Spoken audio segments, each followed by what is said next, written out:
ٹھیک ہے، مطلب انجینئر صاحب کو رگڑا لگا رہے ہیں آپ کہ اگر یہ شخص توبہ نہیں کرے گا مرنے سے پہلے یہ کفر کی حالت میں مرے گا. یہ کہتا ہے میں کسی مسلک کے فرقے کو اس کا مقصد ہے، میں آپ بتا رہا ہوں نہیں کر رہی ہے، کوئی نیا فرقہ ہے انجینئر. نہیں میں آپ کو بتا رہا ہوں اس کا کہ جب وہ اس مقصد میں کامیاب ہو جائیں گا کہ جو خود بھی غلط ثابت ہو جانا. ہاں یہ مقصد ہے، یہ نہیں دلائل موجود ہے ویسے. نہیں اس کے پاس کوئی دلیل نہیں ہے. نہیں ہاں کہ یہ خود غلط ثابت ہو چکا ہے. ہاں اس کا مقصد ہے اول تو تمام مذاہب مسالک کو غلط ثابت کرنا. یہ کون تھا، کب تھا ابن ثقافی؟ علماء کے سامنے تو یہ بیٹھ نہیں سکتا ہے. صحیح، اب 1000 سال پرانی بات بتا رہے ہیں. نئی جو پوت ہے آج سے 10 سال کے بعد نکلے گی، وہ کہیں گی توبہ نعوذ باللہ ثم انظر بسم اللہ من ذلک، کہیں گی کہ یہ دین ہی غلط ہے. نعوذ باللہ معاذ اللہ. یہ اور ہم لوگ وہ ہیں جو علماء کی جوتیاں سیدھی کرتے ہیں. ہم اس بات پہ فخر کرتے ہیں کہ ہم الحمدللہ ان کی صحبت میں رہے. ہم علمی کتابی نہیں، ہم علمی رجالی ہے. واہ واہ واہ، ٹھیک ہے نا. ٹھیک ہے. ہم رجال اللہ سے علم حاصل کرتے ہیں، کتاب سے نہیں. کتاب سے علم حاصل کرنے والا خطا پہ زیادہ ہوگا ثواب کے نسبت. ٹھیک ہے، مطلب انجینئر صاحب کو رگڑا لگا رہے ہیں آپ. نہیں بالکل، وہ تو گمراہ شخص ہے. اچھا ہاں، اور میں اس کے بارے میں یہ کلیئرلی کہتا ہوں آپ کے سامنے، آپ کے پوڈ کاسٹ کے سامنے، ان کے چیلوں کو بھی کہتا ہوں جی کہ اگر یہ شخص توبہ نہیں کرے گا مرنے سے پہلے، جی، یعنی اگر اس کے نصیب میں توبہ نہیں لکھی، جی، تو آپ یہ فاروق رضا التجانی کے یا یہ دعویٰ لکھ لیں کہ یہ کفر کی حالت میں مرے گا. اللہ، اور ساری دنیا اس کی کفر کو دیکھیں گی. استغفر اللہ. کیونکہ اتنا آسان نہیں ہے اولیاء کرام کو شتم کرنا. یہ شخص میں نے اس کی پوڈ کاسٹ سنی، میرے رونتے کھڑے ہو گئے کہ جب یہ اولیاء کو گالیاں دے رہا ہے. انا للہ و انا الیہ. صحابہ کی تو گستاخ ہے، رسول اللہ کی گستاخی، اہل بیت کی گستاخی، اللہ کی بھی جو ہے نا اس کی جو توحید جو اس نے کہہ دیا تھا کہ وہ جو ہے نا تمہیں جو ہے نا مینی خدا بنا دیں گا. بکواس قسم کی بات ہے. ٹھیک ہے نا. یہ تو ایک پلانٹڈ شخص ہے، یا تو ان کے ہاتھوں کھیل رہا ہے جنہوں نے اس کو پلانٹ کیا ہوا ہے، یا انجانے میں. کیونکہ پاکستان کو آج سے 20 سال پہلے جی ایک چیز یعنی بنائی گئی تھی مشرف کے دور میں، خاص طور پہ کہ آپ پاکستان کو اسلامی اسٹیٹ سے ہٹا کے ایک سیکولر اور لادینی اسٹیٹ بنانا ہے. اچھا، ہاں ڈیفینیٹلی. یہ بات میں آپ کو، کیونکہ آپ لوگ بہت سے بچے لوگ ہیں، آپ کو پتہ نہیں ہے، لیکن یہ کیونکہ پاکستان بنا دو قومی نظریے پہ، اسلامی نظریے پہ. بالکل ٹھیک ہے نا. جی، پاکستان کا مطلب کیا، لا الہ الا اللہ، یہ سنتے آئے. ٹھیک ہے. تو مشرف کے دور میں یہ باقاعدہ تیار ہو گیا تھا بات ذہن کہ ہمیں پاکستان کو لادینی بنانا ہے. اچھا، سیکولر. اب وہ کیسے بنانا ہے؟ جی، اس کے لیے جو نا انہوں نے تو پہلے NGOs بنائے تھے، سارے جتنے بھی تھے یہ جو ہمارے میرا جسم میری مرضی قسم کے جو لوگ نکل آئے. اچھا، ایک طرف یہاں کام ہو رہا تھا، دوسری طرف ان کو ایسا شخص چاہیے تھا جو لوگوں کو اس کو اپنے مسالک سے متنفر کرے. ٹھیک ہے. ٹھیک ہے. کیونکہ ہم جتنے بھی مسلمان ہیں پاکستان میں، چاہے وہ شیعہ ہو، مسلمان سنی ہو، دیوبندی، بریلوی، اہل حدیث، جو بھی ہو، کسی نہ کسی مسلک سے اس کا عقیدے سے تعلق رکھتا ہے وہ. ٹھیک ہے نا. وہ اپنے عقیدے کو، یہ کہتا ہے میں کسی مسلک کے فرقے کو اس کا مقصد ہے، میں آپ بتا رہا ہوں نہیں کر رہی ہے، کوئی نیا فرقہ ہے انجینئر. نہیں میں آپ کو بتا رہا ہوں اس کا مقصد کیا ہے، یہ کیوں لانچ ہوا ہے، میں آپ بتا رہا ہوں. جی، ہم بس مقصد سے اپنے ہٹ رہے ہیں نا. اصل میں اس پہ آ رہا ہوں، لیکن یہ بات بہت آپ نے چونکہ نام لے لیا نا، تو اب یہ ضروری ہے کہنا. ضرور. اس کا مقصد یہ ہے کہ تمام جو نئے کچے ذہن بچے ہیں، جی، جن کا علم زیادہ نہیں ہے، جن کو تعلیم زیادہ علم حاصل نہیں ہوا ہے، ان کے سامنے ہر مسلک کی اختلافاتی باتوں کو بیان کیا جائے. ٹھیک ہے. اچھا، جب علماء کو کبھی فیس نہیں کرے گا، کبھی بھی نہیں کرے گا، کبھی سامنے نہیں آئے گا. ٹھیک ہے نا. یہاں تک کہ جب وہ اس مقصد میں کامیاب ہو جائیں گا کہ جو متنفر، کیونکہ ہر 10 سال کے بعد ایک نئی پوت آتی ہے. جی جی، ٹھیک ہے نا. کیونکہ بچہ جو ہوتا ہے نا 10 سال کا، اس کو دین کو پتا ہوتا ہے کہ ابھی نماز پڑھنی ہے، اس طرح انہیں کو ورغلانا ہے. تو انہیں کو یہ آہستہ آہستہ ورغلا کے جب وہ 20 سال کا ہوگا پھر، اور اس کے بعد خود بھی غلط ثابت ہو جانا.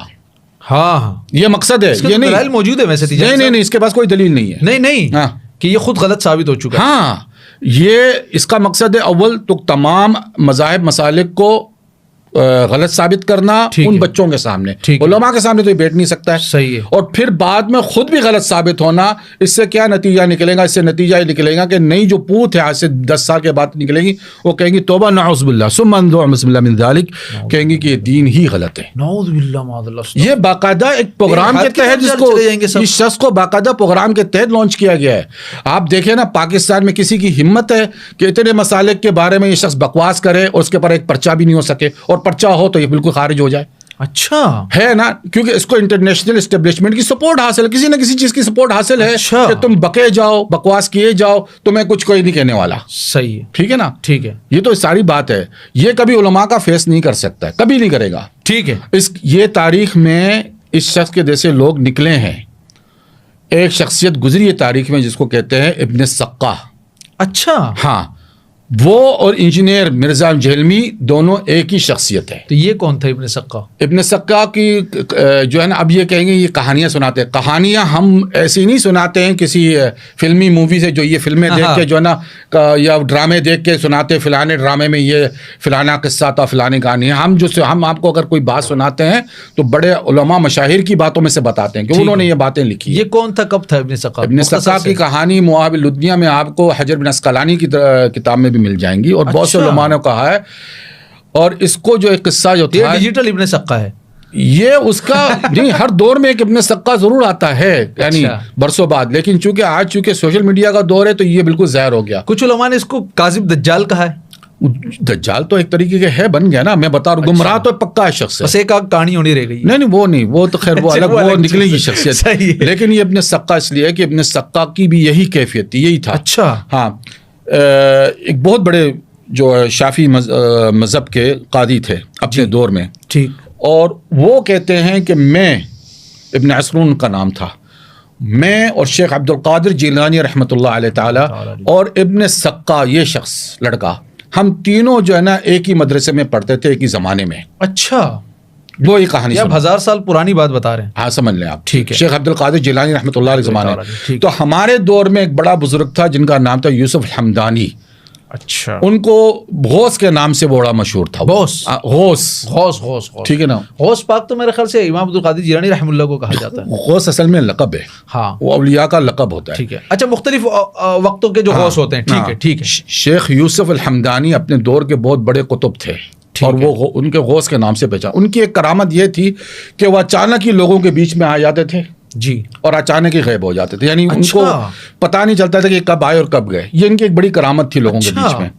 تو کہتے ہیں کہ ہم نے, ابن عسرون کہتا ہے کہ میں اور شیخ عبد القادر جیلانی رحمۃ اللہ, یعنی یہ زمانہ طالب علمی کی بات ہو رہی ہے جی, اور ابن سقا, ہم تینوں نے یہ نیت باندھی کہ ہم جو ہے نا جائیں گے آج شیخ یوسف الحمدانی سے ملنے کے لیے. ٹھیک ہے. اور وہ جو تھا وہ کچھ یعنی شہر سے کچھ دور علاقے میں رہتا تھا, ان کا ڈیرا تھا. جی جی.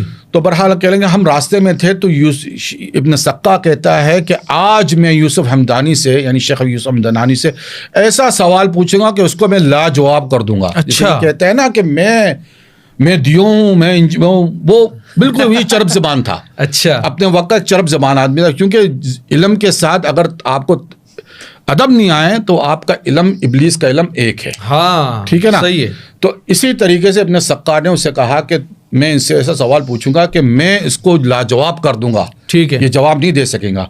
ابن عسرون کہتا ہے کہ میں نے کہا کہ نہیں, میں صرف ان سے جو ہے نا دعا لوں گا کہ اللہ تعالیٰ میری روزی میں برکت دے, اور میں دیکھوں گا حضور کا علم کتنا زیادہ ہے. ٹھیک ہے. یعنی میں دیکھوں گا کہ وہ کس قدر عالم, میں ان کو ایسا کوئی سوال نہیں کروں گا کہ وہ عاجز آ جائے اپنے معاملے. ٹھیک ہے. ٹھیک ہے نا.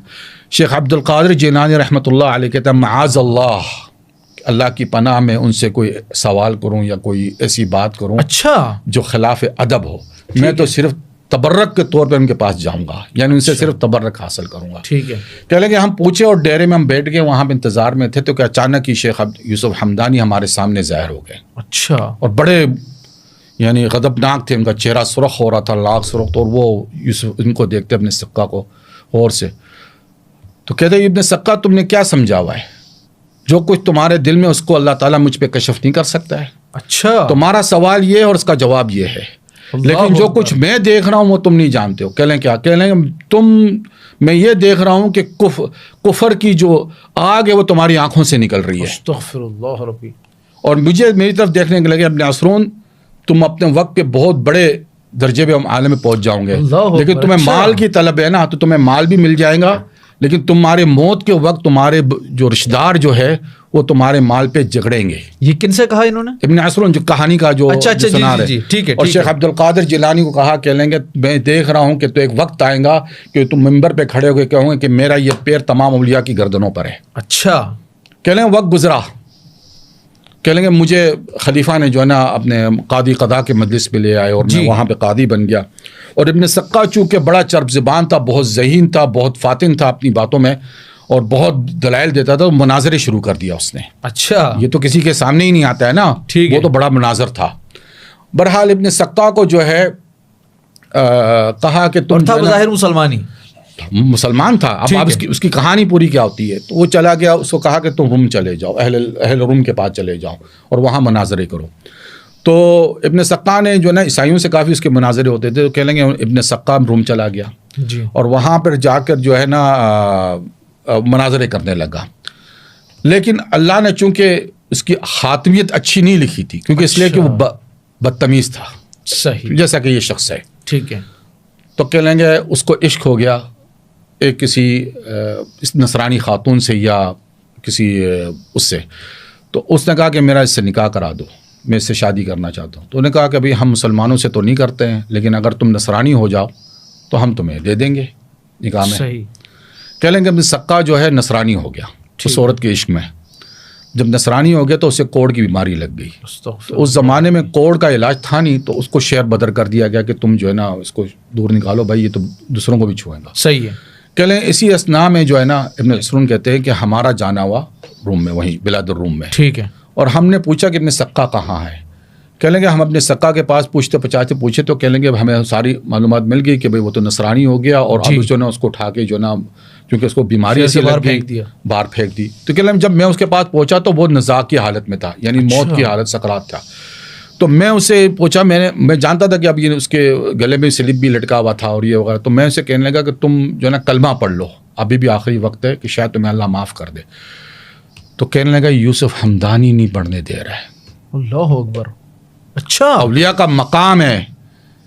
انجینئر صاحب جو تم نے بکواس کی ہے نا, مت سمجھنا کہ آسانی سے جان چھٹنے والی ہے. اولیاء کا مقام ہے. ٹھیک ہے. پہلے یوسف ہمدانی پڑھنے نہیں دے رہا, میرے سامنے کھڑا آ جاتا ہے. حیات تھے وہ؟ نہیں, وہ تو ان کا انتقال ہو گیا, تو وقت ہو گیا نا, وہ لمبے وقت کی بات کر رہے ہیں. کہہ لیں گے اسی اسنا میں کہ ابن سقا کی جو ہے نا روح کر پرواز کر گئی. تو میں نے بڑی کوشش کی کہ اس کا سر جو ہے نا کم سے کم قبلے کی طرف کر دوں. اچھا. تو جیسے میں قبلے کی طرف سر کرتا تھا, سر اس کا دوبارہ پھر جاتا تھا. ہاں صحیح ہے. تو بہرحال چونکہ وہ مسلمان نہیں تھا, اور وہ نہیں, تو آپ کہہ رہے ہیں کہ انجینئر صاحب جو ہے اگر وہ مرنے سے پہلے توبہ کر لیتے, یہ ساری چیزیں معاف ہو جائیں گی توبہ کرنے کے بعد فوراً؟ توبہ تو اللہ قبول کرتا ہے اگر سچے دل سے انسان کی. نہیں, جیسے آپ نے کہا ابن سقا کے منہ سے تو کلمہ ہی نہیں نکل رہا تھا, تو اگر وہ تو اب بالکل اب نزاع کے وقت میں آ گیا نا. وہ تو میں بتا رہا, ابن عثرون نے بتایا کہ وہ نزاع کا وقت تھا کہ نہیں, نزاع کے وقت بڑے بڑے گناہگاروں کے منہ سے کلمہ نکل جاتا ہے. ویسے سن لیں نا, آخری اب کہانی کا اینڈ سن لیں. جی جی. وہ یہ کہ ابن سقا تو مر گیا. تو جب مر گیا تو لوگوں نے کہا کہ ہم تو اس کو ہاتھ نہیں لگائیں گے, اب ہے کہ حل ہے کہ اس کو جو ہے نا اس کے اوپر جو ہے نا لکڑیاں ڈال کے اس کو جلا دیں. اچھا, استغفر اللہ. اور یہی ہوا کہ لکڑیاں ڈالے گی اور جلائے گی. تو کہہ لیں گے جب آگ کے شعلے اس کی آنکھ سے نکلنے لگے تو مجھے یوسف ہمدانی کا وہ قول یاد ہے کہ کفر کے شعلے تمہاری آنکھ سے نکلیں گے. تو میں بھی یہی کہتا ہوں کہ اگر یہ شخص باز نہیں آیا اپنی حرکتوں سے, اتنے لوگوں کی دل آزاری ایک توبہ سے معاف ہو جائے گی. دیکھیں, معاف کرنے والا اللہ کی ذات ہے. اللہ تو معاف کر دیتا ہے. بس اللہ معاف کر دے. اگر اللہ نے دیکھیں, اگر اللہ کسی چیز کو معافی کر دے تو وہ پھر اپنے بندوں کے دل بھی بدل دیتا ہے. اچھا. کیونکہ اللہ کے 2 انگلیوں کے بیچ میں انسان کا دل ہے. ٹھیک ہے, کسی کو اللہ پھیر دے. حدیث ہے, تو یہ تو بالکل حدیث ہے نا. سبحان اللہ. ہاں, تو یہاں پہ معافی کا تعلق اللہ سے ہے. جی, وہ سور والی بات پر آ جائیں مفتی صاحب. اچھا, بلکہ میرے منہ سے مفتی نکل گیا. چلے نہیں, یہاں پہ ابن سقا کا کام تمام ہو گیا. تو ابن عثرون کہتا ہے کہ میرے پاس بھی بڑی دولت آئی, اور میں جب اب مرنے کا وقت ہوں تو میرے وہی بات یوسف ہمدانی کی جو پیشن گوئی تھی, میرے ابھی سے جو ہے نا رشتہ دار لڑنے جگڑنا شروع کر دیے مال پر, اور میں اس وقت جو ہے نا اپنی موت کے وقت ہوں. اور وہی زمانہ تھا جب حضرت شیخ عبد القادر جیلانی نے کہا, غوث پاک بن گئے, غوث پاک نے کہا کہ میرا یہ پیر جو ہے نا تمام اولیاء کی گردنوں پر. اچھا, ٹھیک ہے نا. یہ تو یہی کہانی. اب آگے آ جائیں وہ نفختین دیکھیں جناب, یہ تو حدیث سے اور قرآن سے ثابت ہو گئی ہے.